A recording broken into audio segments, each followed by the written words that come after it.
Hello, everyone, and welcome to another edition of Behind the Small Business Podcast. My name is Kevin Dandino, and this, of course, is brought to you by Centennial State Insurance Agency. If you're looking for a quote, either personal or commercial, please reach out to us. We'd be more than happy to get you set up. Today, we have Tosha Long from Dog Dynasty LLC, and I am excited to hear her story and all the fun things that she gets to do with all those furry friends, and it's going to be a fun time. So, Tosha, how are you doing today? I'm doing well. How are you doing? I'm doing great. Thank you for joining me. I'm sure, business owner, you'll have a really tight schedule. You have a ton of things to worry about. So I do appreciate you taking the time to sit down with me and share your story. Thank you for having me. Yeah, of course. Well, let's get into the meat and potatoes of it. I'm excited to hear more about your company here, Dog Dynasty, and kind of just walk us through what it is, what you do, what services you provide, and what makes it unique to you. So take it away. Sure. So at Dog Dynasty, we provide all services for dogs and cats. Dog Dynasty and the Downtown Cat is the name that's on my awning. We do grooming, boarding, daycare, training, all of that for dogs and kitty cats. I have my catnip and pet grass dispensary, medicinals. And I'm actually just coming from work this morning. I'm putting in a cat cafe that'll be open this summer, so I'm super excited about that. Yeah, and I'm excited to hear more about that as well, because we were kind of talking about it before the show, and there's a lot of cool things that you're doing with that. And I kind of want to ask before we get into all of that, where'd you come up with the name Dog Dynasty? It's a very unique name and definitely stands out. So imagine there's got to be a story behind it and how you came up with creating that. Sure. So, Dog Dynasty is actually my fourth location. Wow. So I had three locations before I opened Dog Dynasty, and so the name was just kind of fitting. I really was just kind of building out my dynasty, and there was all of these building blocks that got it started and got it off the ground, and so it was just super fitting. No, that's perfect. And we always talk about, business owners and their names, and it really highlights the personality, behind the person, and fun stories like that, or they're just funny stories that they want to incorporate into the name. So I think that's really cool, because you're saying you've been doing this for a while. So how long have you been doing this? So I've had my own business for about 10 years. I've worked in the pet care industry for about 15 years. I started out just kind of bathing dogs for another groomer here in town. And then I went to grooming school, although I don't know if you would call it that. And then when it got time to go out on my own, I just couldn't think of anyone better to work for than myself. So here I am. Yeah, there you go. And 10 years later, I mean, that's an accomplishment for sure to hit that milestone. I guess I kind of want to ask, what got you into wanting to go into the grooming profession? Was there any calling, or, kind of what made you want to kind of pursue that? It wasn't until I was like 28 that I was taking my dog to the groomer. I just had a Chihuahua, but she would go in for a bath and nails. And I just always recognized how busy my groomer was. And so one day I told her, if you ever need some help, let me know. And she called me the next day and put me on. And so I started bathing dogs for her, and I did that for about 2 years. But really, she was pretty much an absentee owner. So I was running things on my own as I went along. And then when I decided that I wanted to learn how to groom a dog, basically she told me she doesn't train her competition. And so, I had two choices. I could either stay where I was, or I could go out and learn how to groom on my own. And so we had a grooming school here in town that I worked there for a full year to pay off half of my tuition.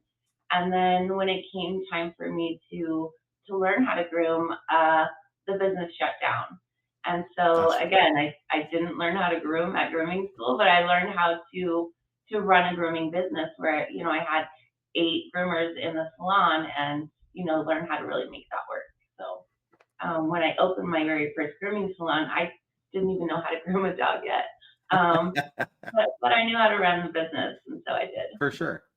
Well, it kind of sounds like that's maybe inverse from the normal business owner who is in that profession and has a lot of experience in whatever it is, running a hotel or working in a hotel or a restaurant or this or that, right? And then they say, I want to be my own boss. I'm going to take the experience I have and go open a business, even though I don't know how to run a business. Here's you going, well, I got the business part figured out. I just don't know how to do the grooming stuff. Yeah. So what were And some of the maybe? I really didn't have the business part figured out either, right? Like Sure. it's different to work in someone else's business and run things than it is to actually run your own business. And so all kinds of like, new things there for me, but I survived. So. Sure. Well, I kind of want to hear about that a little bit. Like, how did you survive? What were some of the challenges you faced that you had to overcome? How did you persevere through that? And what did you learn? Kind of, what was that experience like? It's really interesting. I made so many mistakes along the way, and they cost me so much money. In my first, business, again, I didn't know how to groom a dog, and so I thought I needed a business partner. And really, the only thing that she brought to the table was the fact that she could groom a dog. She didn't, she wasn't financially invested. She really didn't help with build out any of that sort of thing. She just kind of could run, groom a dog. And so I thought, oh, this is what I need. And she quit 6 times in 8 months before her and I went our separate ways. And then, I spent 10 grand on attorney fees to kind of, iron all that shit out. So, between the business partners and, the marketing mistakes and just all the things that you think that you really need to get started, that I just kind of threw money at. Looking back, I'm like, oh my God, I could have been so much farther ahead. You know what I mean? Sure. But when I started my second salon, it was only a year later, and I actually bought an existing business, the one that I started grooming in, that I was bathing dogs in, and she put her business up for sale, and so I maxed out every single one of my credit cards to pay her for that salon. And then when I got into it, I realized that she had run it into the ground for the 2 years that I had been gone. And so then I had to completely rebrand that. I moved locations and everything just to try to get away from that reputation. It was a nightmare. Yeah, and you would think I would have learned, but I took on a second business partner when I opened Dog Dynasty, and he was my boyfriend at the time. Gotcha. My business outlasted my relationship, but again, that was a very expensive mistake because I had to buy him out, and we ran a business together for 3 years after he left, not being in a relationship, and so that was really challenging as well. Yeah.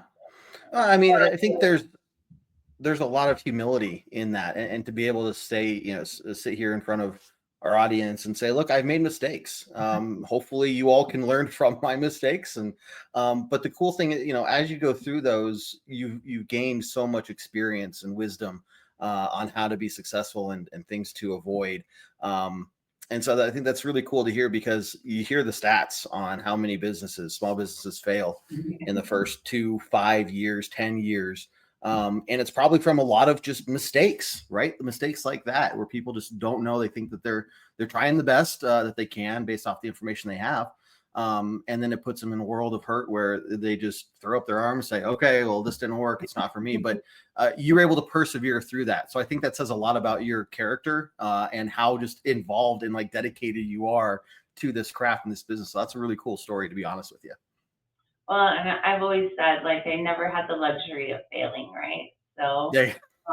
Do any of us? No, I didn't have a savings account or, a husband who supported me or, a trust fund or anything like that. I just, I started my first business with a $3,000 tax return, and I made $100,000 that year.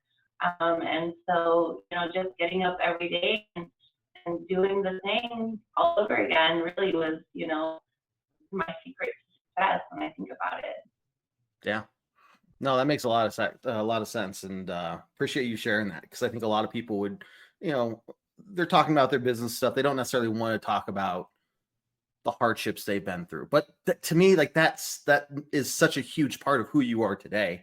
That I think it's important to just announce or at least be mindful of like, look, this is what I did, this is how I learned from it, and hopefully you all can avoid it too. Well, and honestly, like, I'm going into my, 15th year in the industry, and I've been through so much. I'm currently moving into the coaching and consulting space because, Oh wow. I have been through it all. And the reason why I got started in the first place was because, I just had such a passion for the way that I thought things that should have been done, the way that, I've seen things be done. I wasn't necessarily on board with that. And so, starting my own business, having the freedom to do things my own way, that's really the reason that I got started in the first place. Yeah. Well, while we talk about some of the mistakes or lessons learned, what are some of your success stories? What are some of your proudest moments of being a business owner that stand out to you as a like, look, like this is what I did, this is fantastic, or award you won, or anything like that? I feel like, I started 4 businesses in 5 years. I bought businesses, I sold businesses, I bought and crap businesses and turned them around, I've pretty much been through it all. And um, I'm still running a great business where our phones are just ringing off the hook, and we don't have enough place to put dogs and cats. And so, just really realizing what it is that I'd like to do with moving forward with coaching and consulting. You know, when you're in a trade industry, you always have people who want you to teach them, right? Hmm. And so naturally, I've always been a teacher. I just, I'm moving into like a space where I can maybe get paid for that instead. Yeah, that's fair. Yeah. That's fair. Well, that's another really awesome continuation of your experiences in your life journey there, because any of these business owners that have been around for 10 plus years probably could put on any kind of master class, right? But because of time constraints, because of workload and stress and everything, I mean, it's not something a lot of people do. So for you to recognize that you have this talent, you have this desire to want to coach and bring other people along for just improving their well-beings is pretty fantastic as well. So I guess kind of talk to me through that. Is that something like another business you're standing up separately, or kind of incorporating into your current one, or how are you going about doing that? It's so weird. Like as a business owner, we learn how to like brand our business, and Hmm. when we have like a brick and mortar location in a small town, like we have to be like very mindful of what that looks like. And it's just a completely different experience learning how to like brand yourself, right? Yeah. And so kind of figuring out who I am in that space, and figuring out how to move forward with that is where I'm at with that right now. Okay. Well, look, as that develops and comes into fruition, I'd love to have you back on and talk about that journey and that experience, just because it's so different from what you're already doing. And I Absolutely. think there's a strong potential there for a lot of people to just learn and talk to each other, and bolster their own businesses through that. So definitely, I mean, mad props to you for doing that, and hopefully that you find some success with it, because it'd be interesting to hear how that goes along for sure. Oh, and Um, I can't forget to tell you, yeah. I came up with my first prototype this year. So Okay. I have made a cat grooming helper that I sent Okay. to Orlando with some of my friends who live out in Denver. Actually, they've got a company called Fun Pet Co. Where Hmm. they manufacture and distribute different products and design and that sort of thing. And so I got my first trademark this year. I'm waiting on my patent. I got my domain name, and so I'm just kind of moving into all these different spaces. Um, Yeah. but I'm excited to see where it'll go. Yeah, I think so too. That's also something that a lot of business owners don't worry about or deal with. But to find something that, hey, there's a need for this kind of product, and I want to make it available to other people other than just to me, right? Of course, making some money off of that would be nice, and probably a big part of the goal. But I think that showcases a lot of individuality and just recognition of like, hey, like how can we get this out to a larger audience, if it's something that's working for you and everything. So you're really kind of pushing the boundaries across the board, and that's fantastic to hear. So, Thank you. well, we were also talking, yeah. Well, we were also talking before the show about some of the other things you're doing with your business in terms of community outreach, community involvement, and stuff like that. So, kind of walk us through some of the things you're doing, like the cat cafe. It sounds like, and some of the other things. Love to hear about that. Sure. So, like I was saying, I've been grooming in the Valley for about 10 years. And, a great part of getting your name out there and all that is working with the humane societies. And so I have always done free or low cost grooming for our humane societies, for those, doggies or kitties that need to find new homes.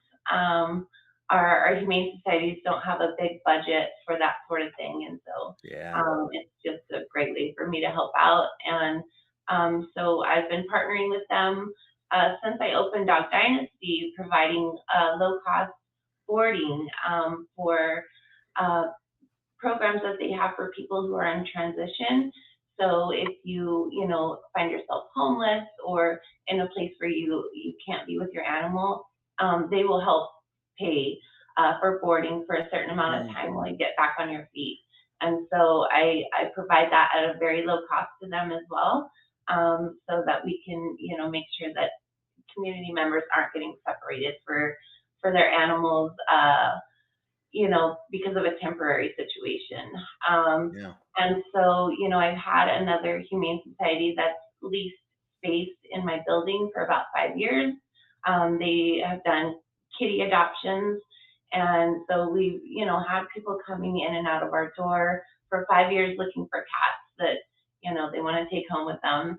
And the Humane Society it's moving into a foster-based program. So they're not going to have their commercial space. So I'm getting back about 1,200 square feet, and I'm just going to put a cat cafe in there.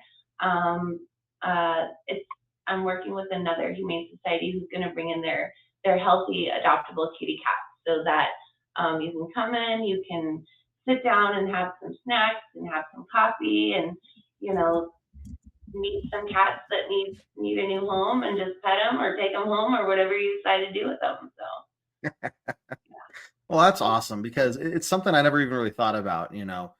Someone has to leave their home, or there's damage to the home where I'll give you an example of, like, when I was living in an apartment, when got out of the Air Force, came back to Colorado, moved in an apartment for a year, and brand new apartment complex. And in the first couple months, major flooding damage from a busted water pipe, major. And so here we are, we had just moved into this place. We have 2 dogs, and we are desperately trying to find a place that will put us up with the 2 dogs. And you can imagine that's not exactly an easy thing to do. And I think it's only gotten harder, right? Yeah, exactly. So, and well-behaved dogs and everything, but that there's just, and then the extra costs and all these rules. And so I think that's something that I didn't even think about looking into. Was there somewhere else I could have taken them temporarily? Well, then we can just go to the hotel and not worry about the dog stuff. So is that something that you found is becoming more frequent, or is this something that you're just like, look, nobody else is doing this, but I think it's really important to provide? Because honestly, like, I would have loved to have that option in my situation. Yeah, I mean, it's a pretty new program in Mesa County, but I feel like there's just a growing demand for it. Like, our homeless population is, I mean, it's just crazy. Yeah. It's hard to find places to go where you can have your pets. And, if you're a renter or just whatever, I mean, like you said, sometimes you just get in these spots where you're just in the in-between. And it's like, you've had a dog for 13 years. You don't want to put that dog in the shelter just because, you're having a rough 6 months or whatever. Like that's Right. awful. Mm-hmm. No, exactly. I mean, pets are part of the family. They don't talk back. They still have little attitudes, and they'll say no in their own way, but they're part of the family. And you can't just say, "Yeah, okay, I'm done with you now." Uh, Yeah. Well, and I'm gonna a move lot of on.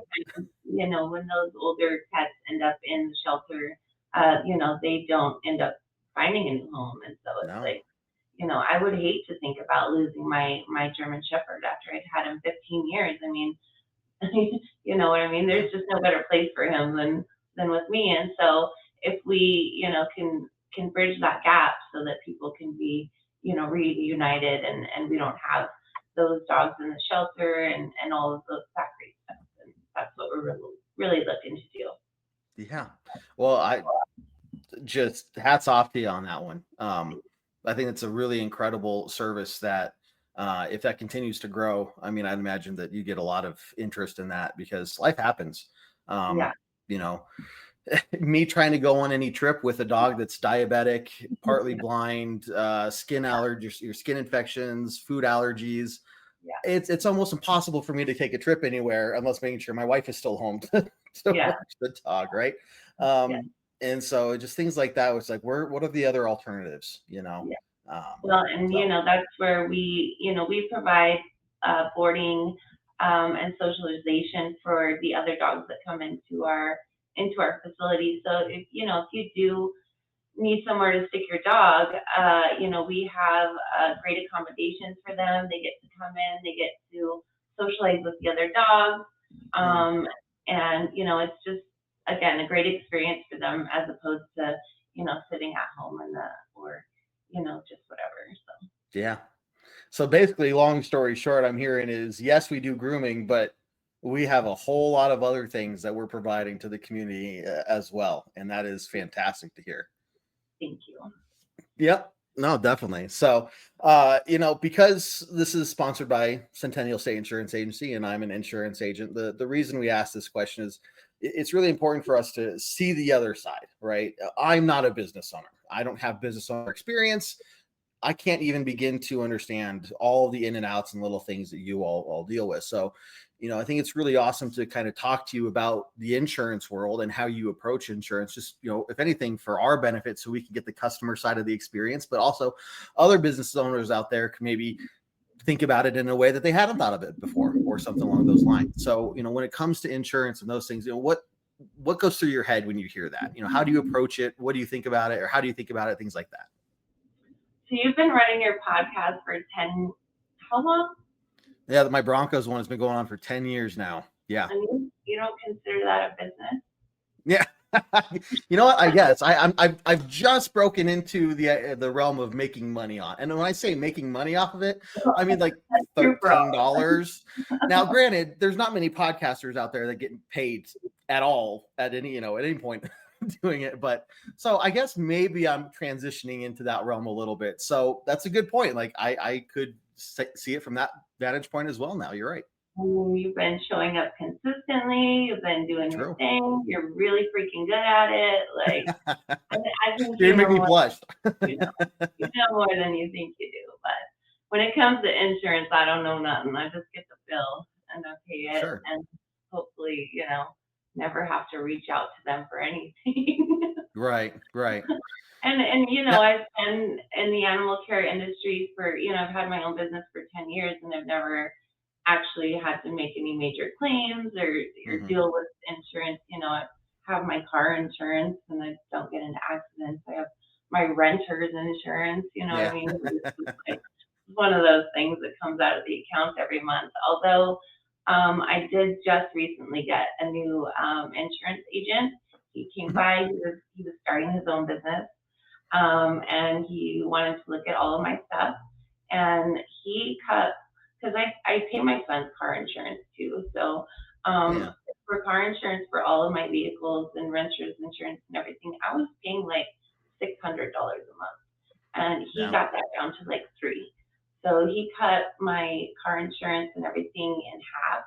And then he really took a dive into my business insurance as well and got some of my rates lowered there. So I'm not going to pretend to know what that means, except for that, I don't have to spend as much money on insurance anymore. Sure.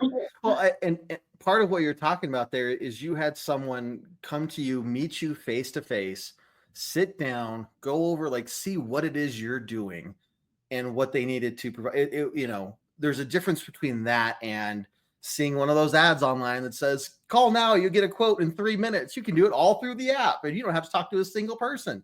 Like, is that really, even if you want to? right? Exactly. It's like, is that the kind of insurance you really want? Like, okay, something happens, you're like, well, I don't know, maybe somebody's going to answer the phone, maybe they'll be in another country, versus, hey, I know Steve over here. Steve is my guy. I've been working with him. I've built some trust with him. I know that if I have an issue, I can go that route. So, I mean, like, even if you don't know the very particular in and outs of your policy, there's something to be said there about, like, knowing the person versus going through some company that, you just don't know really who to even talk to. Well, and honestly, like with business insurance, it seems like it goes up every year, you know what I mean? And so they just send you this letter in their mail and they're like, oh, your rates are just going up and no big deal. And I'm like, this isn't right. Like, kind of a big deal. You know what I mean? But who do I talk to? Nobody. And so it was just so frustrating. So it was really, really nice. It was a really breath of fresh air to have someone actually come in, and he's a nice guy. He, sat down and talked to me while I groomed a cat, and, we just kind of worked through it together. And so, of course, it took me 4 weeks to get everything lined out because that's who I am. But once we did, it was like that was so great. So that's awesome. That's awesome. Well, I appreciate you sharing that. Well, before we kind of start wrapping things up here, and again, first off, thank you very much for spending your time. I love talking to you today. Kind of give you a chance to let people know anything else that you want them to know about you or your business, or just how they can contact you, find you, and set up some appointments. Certainly. So you can find me at dogdynastygj.com. I'm in Grand Junction, Colorado. You're in Denver, aren't you? Mm-hmm. Yep. Yeah. So I'm down in the valley, but I get customers from all over the state coming to visit vacation land. So if you find yourself in Grand Junction and need somewhere to keep your doggy or your kitty, or you want to come by and check out the cat cafe this summer, we're located on Main Street, but we're not like in the heart of Main Street where there's no parking. Right. We've got our own parking lot, and we've got about 10,000 square feet in our building. So we've got plenty of space, and you're welcome to just come check it out anytime. Sounds good. It's like a 50% discount for podcast hosts, right? Did I hear that right? Is that no? Oh, okay. I had it right. I think yeah. No, seriously, that's great. And definitely, again, appreciate everything you're doing. I mean, the community outreach stuff and doing all those little things to just focus on helping people. That goes a long way. So, great to hear those stories, and let's feel good stories. You know what I mean? They feel good now. Some of them didn't feel so good in the moment, but Right. That's just go with it and see how it grows and see what happens. Right. Yeah. Well, we'll leave it with that. But Tosha, again, thank you very much, everybody. If you're looking for some place to take your dog for some grooming, or your cat, or again, if you're in the Grand Junction area and you need somewhere to take your dog or cat or whatever, reach out to Tosha at Dog Dynasty, and she was more than happy to help you out. But stick around, everyone. We got some more Behind the Small Business podcasts coming down the pike with some more fantastic business owners. You're going to want to see those. Again, this is brought to you by Centennial State Insurance Agency. Reach out to us at any time if you're looking for a personal or commercial quote. Be more than happy to take care of you and set you up for success. My name is Kevin D'Andino, and you've watched another episode of Behind the Small Business, and we will see you next time. Take care, everyone.